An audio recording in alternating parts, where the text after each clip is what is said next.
viewers everywhere you're watching us. You're onto independent television, and it's your education program, Education Update, a program that keeps you abreast with what is happening in the education sector in the country and even anywhere, Africa. Just think about anywhere, we'll tell you what is happening in the education sector. But today we are trying to bring to the front burner the issue of the education of the girl child. And a lot of people will tell you that it's an issue that should dominate discourse, and of course should be brought to the fore if at all we are serious about moving the sector forward. My name is Gabriel Zakari, and I am your regular host in this program. And of course I have shall I say a veteran and a computer scientist, and someone who is from the working to advance STEM education to African women, and she will be my guest on the program today.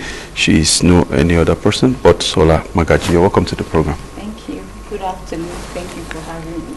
All right, let's just go straight to the program. What would you tell us STEM is all about? STEM science stands for science, technology, engineering, and mathematics. And so it is about getting STEM education is about getting people interested in science and technological fields. But it goes beyond that, because for science, the foundation of science is experiments.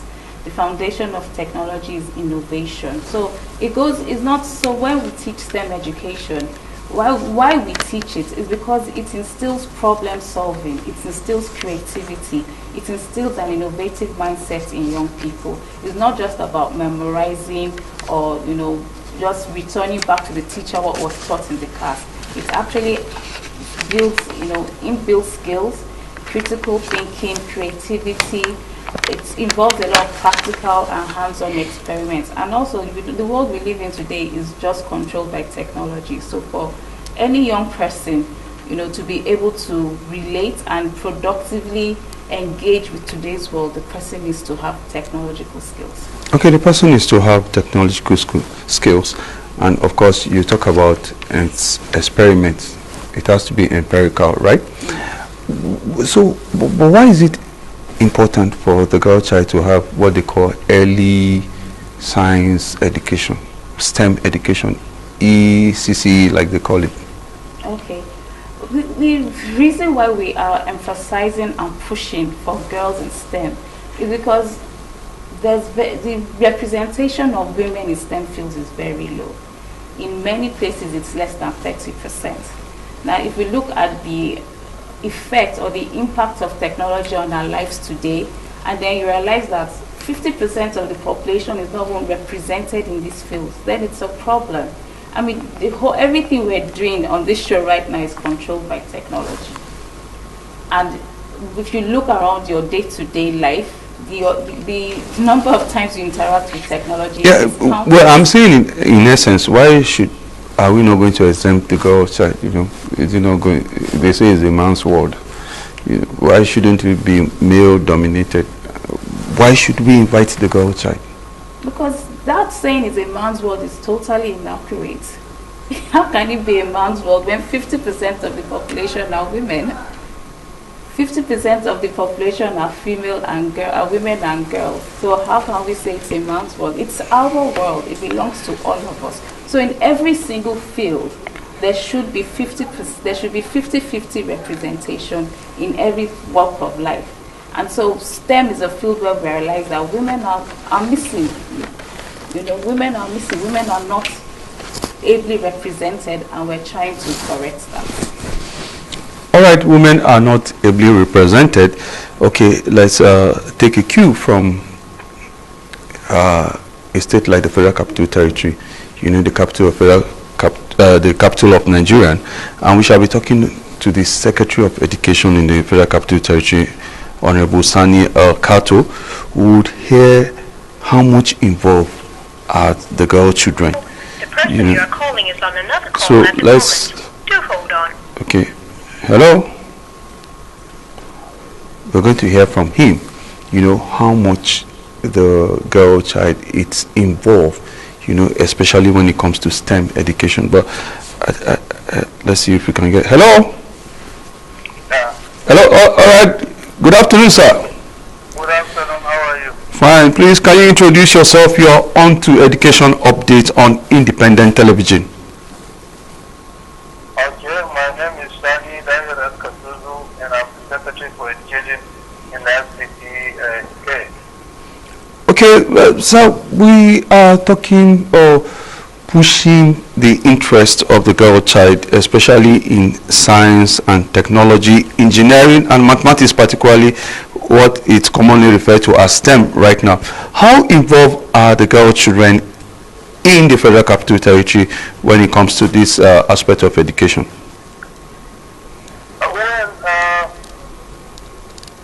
Our programs are actually not gender specific, but we make sure the girl child is taken care of in every aspect of our plans in the Education Secretariat here.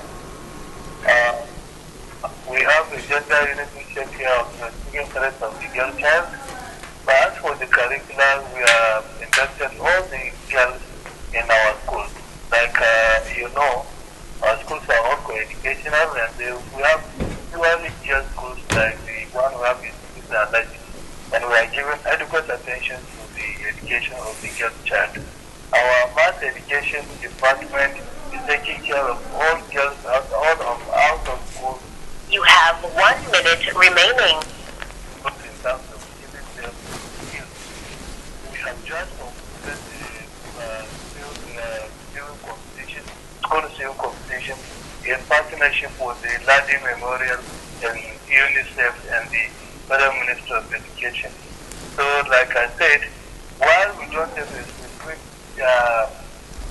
girl child policy apart from that of the federal government, we make sure that the girl child is given adequate care.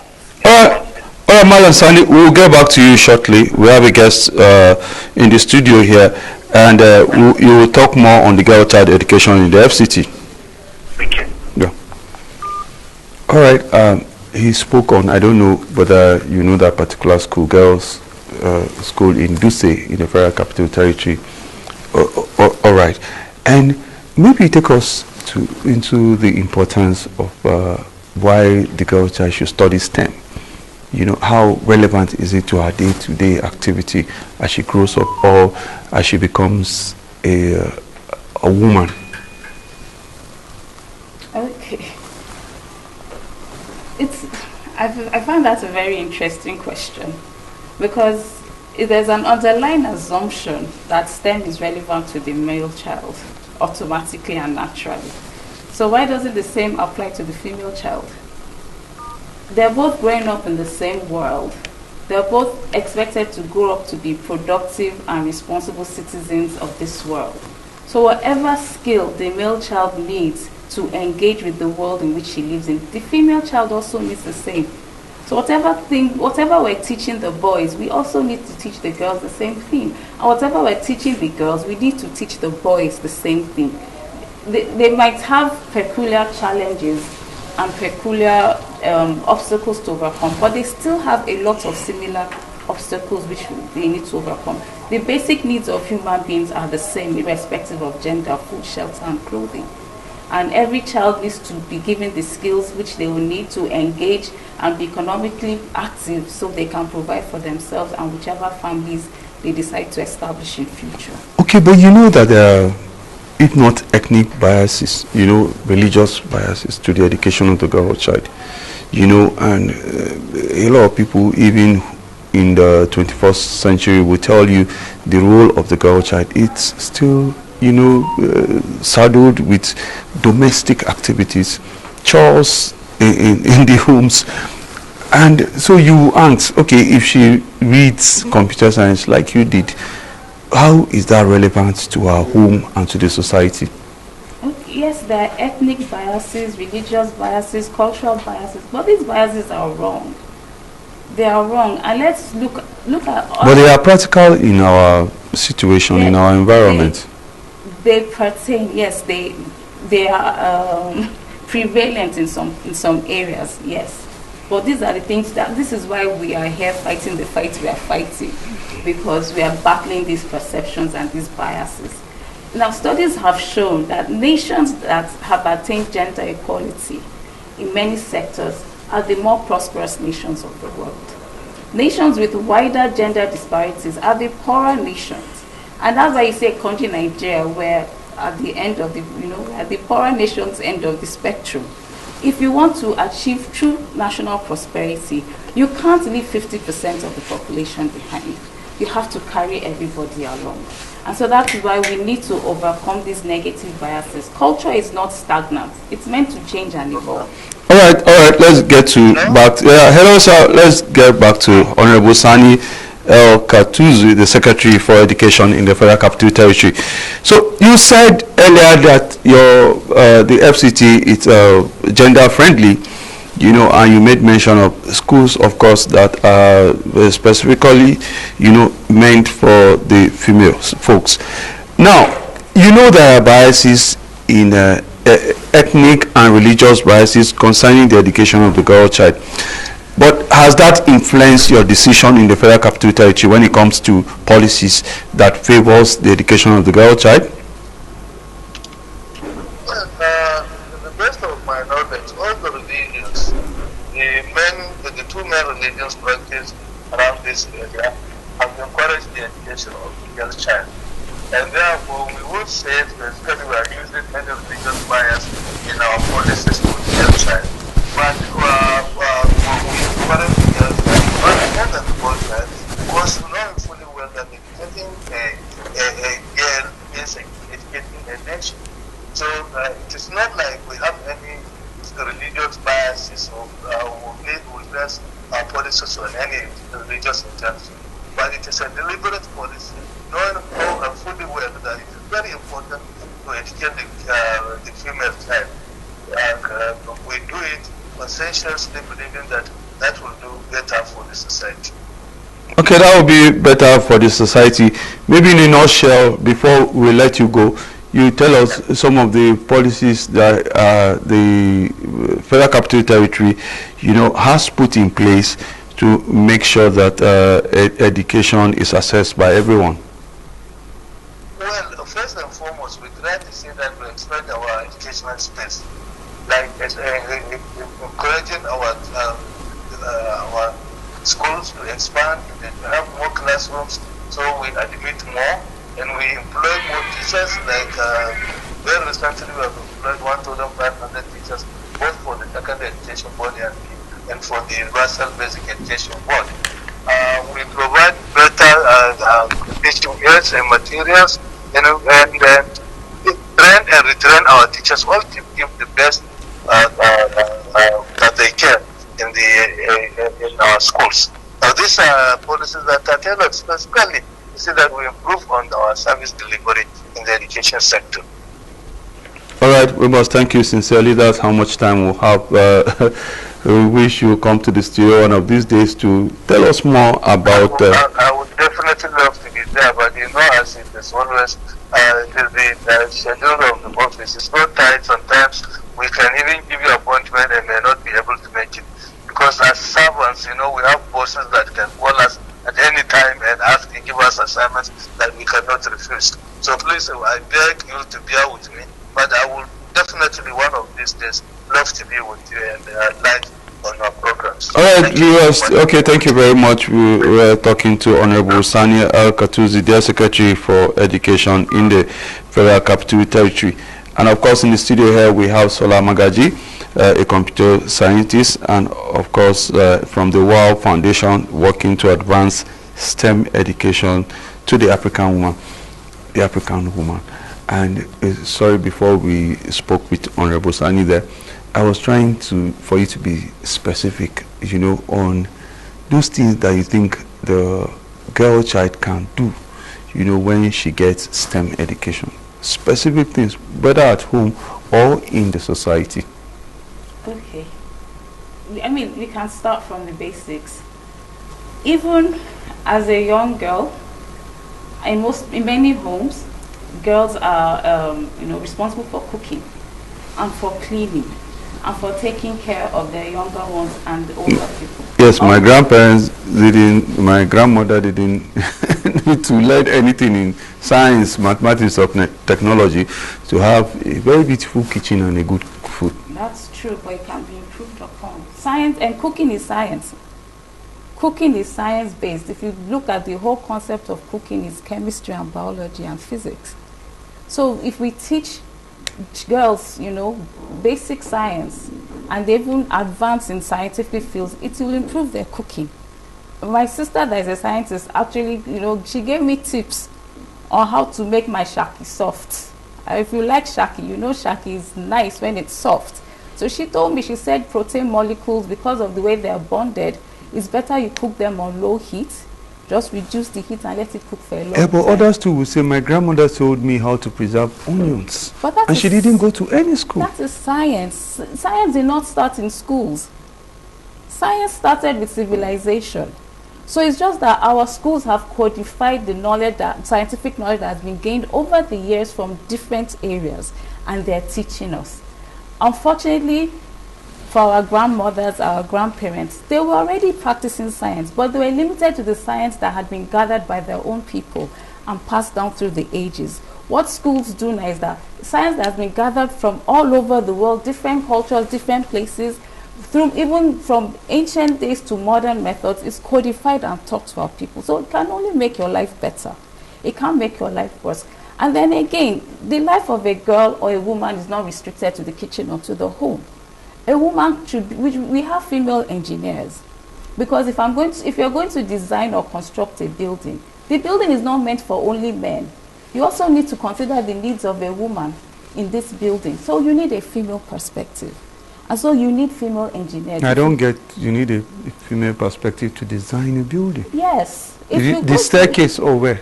Everywhere. There are many mansions. I've entered mansions where the kitchen is tiny. And then you think about it, you built a mansion that is going to house 10 to 15, 20 people, and then you put a tiny kitchen. That is a very inefficient use of space. If you had a female perspective when you were designing the house, you would have built an adequate kitchen. People shouldn't be going hungry in a mansion, right? So even when you're developing a software, you're designing a mobile phone, it's going to be used by male and female. So we need to have the female perspective in everything we do, if we're actually going to, create solutions that are going to be beneficial to the general population. Okay, talking about female perspective, the policy formulation is usually done by the federal government. Do you think they are doing the right thing? Do you think they are giving the energy is towards the education of the girl child? Especially in regards to STEM. So they are moving in the right direction. We're advocating that they do more. So right now there's a gender education policy and there's a science and technology education policy in the Federal Ministry of Education. We are advocating that they actually try and create an intersection within these two policies, which will focus on gender parity in STEM education. Because there are overlaps and synergies within these policies. But there's also, to make it more targeted and focused, we're asking, for them to actually, let's bring these policies together, let's create a gender parity in STEM education policy, which will actually focus on ensuring that STEM education, gets to the girl child as well. When we're talking about SDG 5, which talks about quality education, girl education should not be a ticking the box exercise.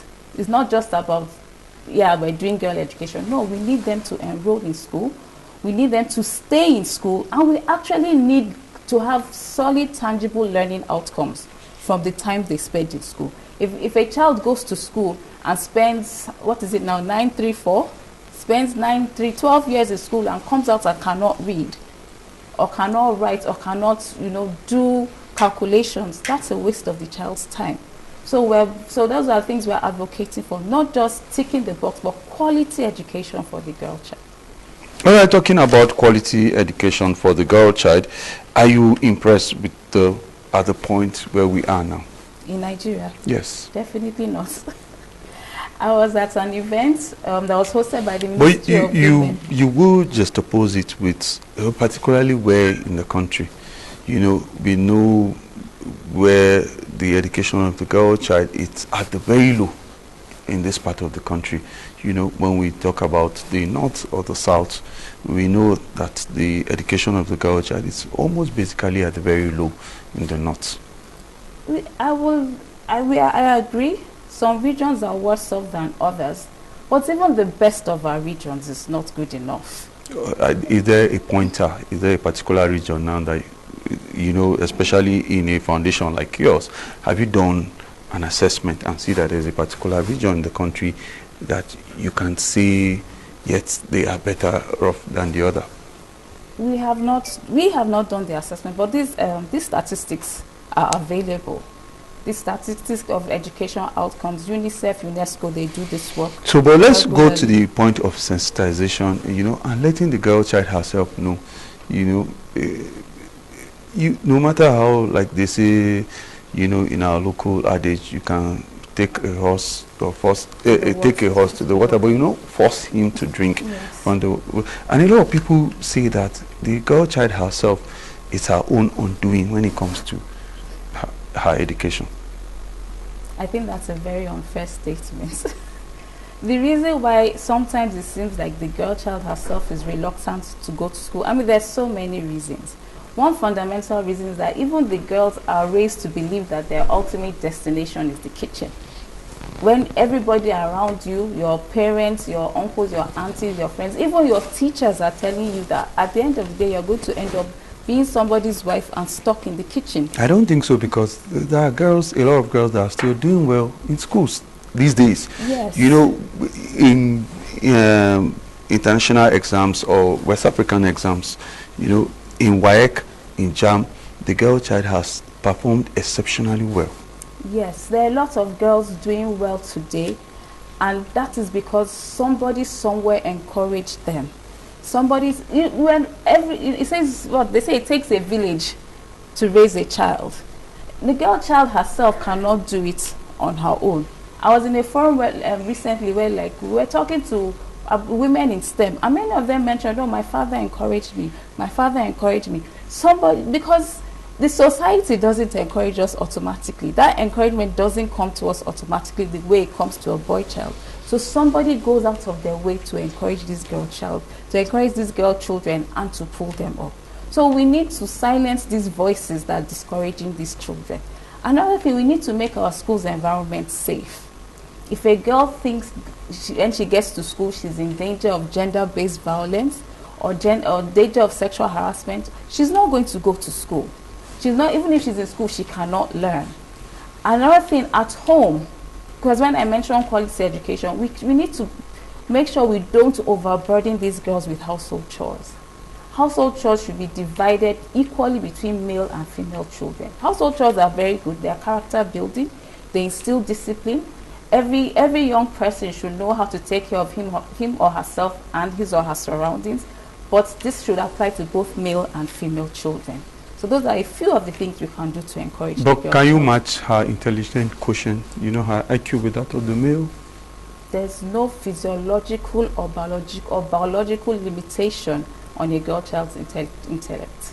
Most of the major scientists that we know, even in the past and present, are male. In the past, in the days of Sir Isaac Newton and Michael Faraday, Albert Einstein, and call the names. Listen, okay. In music, in science, in arts, in let's go there. Marie Curie, who discovered radioactive